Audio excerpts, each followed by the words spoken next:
Guljahon, darsingni qildingmi qizim? Ha, qilib bo'ldim oyi. Yangi maktab qalay, yoqdimi? Ha, o'rganib ketdim. Trenerim ham juda tajribali trener ekan. Tug'ilgan kuningda nima olib bering? Ko'k shlem bilan perchatka olib bera qoling. Yana sport uchun so'raysan-a? Ko'ylak, tufli so'ra. Ko'ylak ham ko'raman, tufli ham menga emas. O'zi o'g'il bola bo'lib tug'ilishing kerak edi. O'g'lingizman-ku.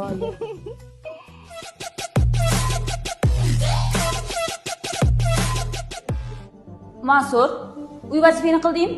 Tayyorlashga imkon yo'q ustoz. Tinchlik nima bo'ldi? Adam bilan tog'daydik. Mayli, salom etib qo'yasan-a adingga. Hop. Javlon, uy vazifangni olib kel. Shu ham daftarmi? Mana shuni uy vazifa deb olib kelding-da.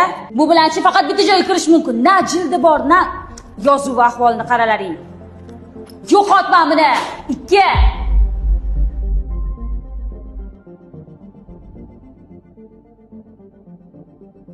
Ustoz, bu vazifani bajarib kelgan. Ish qo'yish adolatdanmi? Balki yana dars o'tish ham o'rgatarsan menga. Nega odam ajratasiz? Mansurning adasi yaxshi lavozimda ishlagani uchun unga ish qo'ymadingiz. Javlon bajarib kelgan bo'lsa ham unga ish qo'yasiz.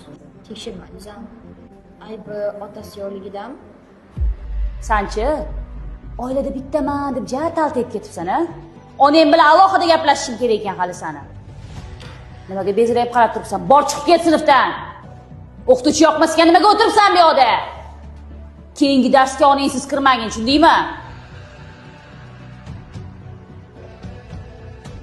Yana kimnidir gapi bormi?